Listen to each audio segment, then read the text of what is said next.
YouTube, welcome to my YouTube channel and at Bella, and today I am going to be reviewing the movie Oppenheimer. Finally, let's get to the review. Oppenheimer. First things first, it's a 15 and it's 3 hours long. We're getting back to 3-hour epics, which is what cinema should be. Sword and Sandal films have been 3 hours.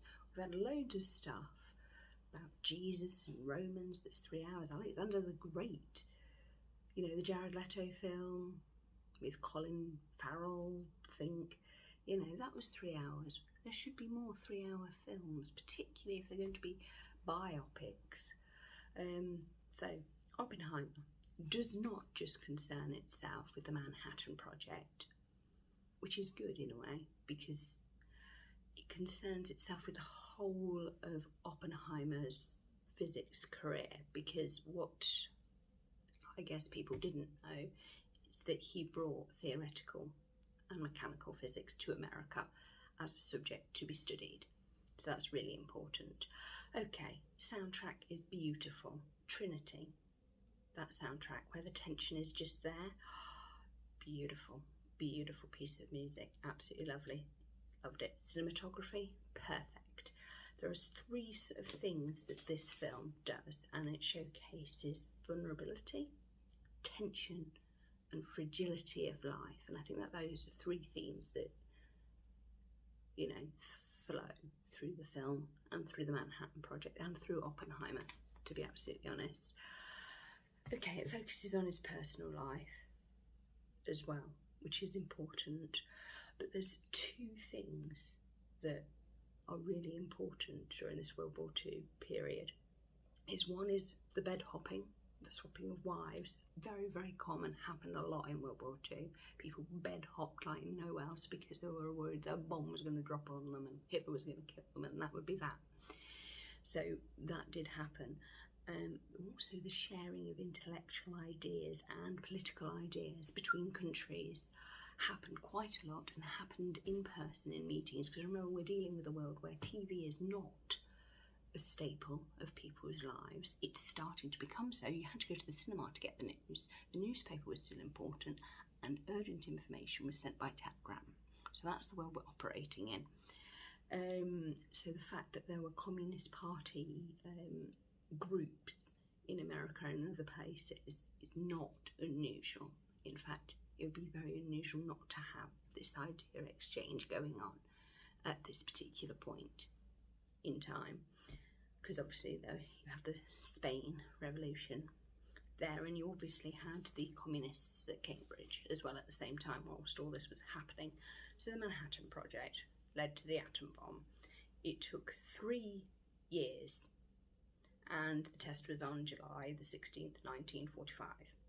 When it was tested, and obviously it was dropped on Nagasaki and Hiroshima in Japan, not Nazi Germany, which is something that Oppenheimer was working obviously towards, but by that point the world had moved on. The whole project cost £26 billion in 2015 money.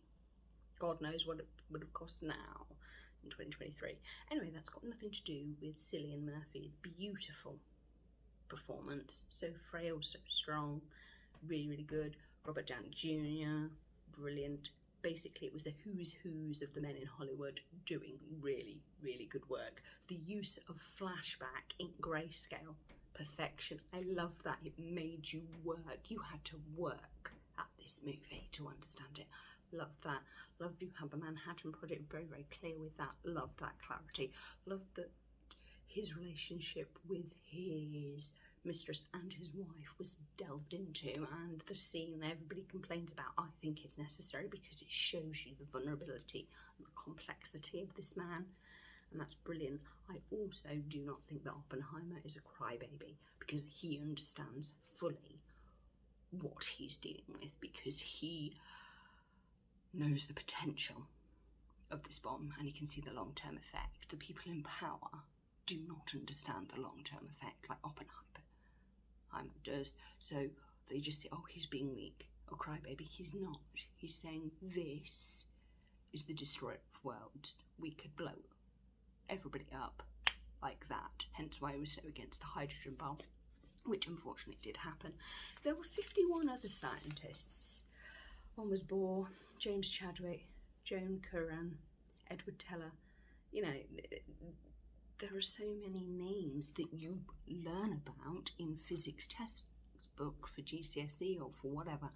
These names come up. They're all on the Manhattan Project. If you know, quick Google, see, it might not be all of their work, it might just be a little bit. Like, oh, I've discovered the neutron, or I discovered the electron, I discovered the proton, this all led to the atomic bomb. And the conversation with Einstein was on the Manhattan Project for a while, but then he stood back and was more like a guide or an advisor saying, I don't think you should be doing this is not going to end well. And he was right. It's interesting that you've got the conflict within Oppenheimer himself, with him being Jewish, though it was perfect how they did it in the film. Cinematography good, soundtrack good, performance good by everybody. Yeah, this is, you know, we don't have to say 5 out of 5 because, you know, that's what it's going to get. Perfection, tension and conflict. And you didn't have to see, you know, the atom bomb in Hiroshima and Nagasaki. I think it was important that you didn't, because Oppenheimer didn't. He just saw the test and was both in awe, enraptured and horrified because he could see what was going to happen. He didn't have to be there, though he did ask to be, which is fully understandable, because if it went wrong, he was like, what could he do? I mean, yeah. So, and it was interesting, the place of women and Oppenheimer's attitude towards them, because he was like, no, we need them here, we need them working, because if they're here, so get the best scientists, they can bring their families, their wives can work on the project, which means we're keeping the information within inside our closed community. And it was interesting that he allowed a woman to work with the nuclear stuff, and they were like, what about the reproductive organs? And she was like, well, what about yours? And he was like, she stays, because Oppenheimer could say, actually, we need to know how it's going to affect people long term. Very good, very good. Also, high birth rate is interesting in itself. Like I said, the bed hopping, but also people were like, we need to replenish after World War II. They don't call baby boomers for nothing. Really good film. The frailty, the complexity, the vulnerability, the tension throughout this movie of how you see a man both as a god but also like stripped back in layers, slowly pulling him apart, and how it affected his children and how it affected his wife. I love the fact that he said, take in the sheets, don't take in the sheets. It had so much meaning. Overall, 5 out of 5, a great film. This is going to be one that is going to be a classic. Who knows whether the new 2023 Napoleon film is going to hold up. I'm so glad that Hollywood is making these kind of movies, because we've got to get used to sitting down and watching 3-4 hour films again, because it's the only way cinema's going to survive. You cannot do the whole of somebody's life or work in 2.5 hours, or even 1.5 hours, particularly something like Oppenheimer. Come off it.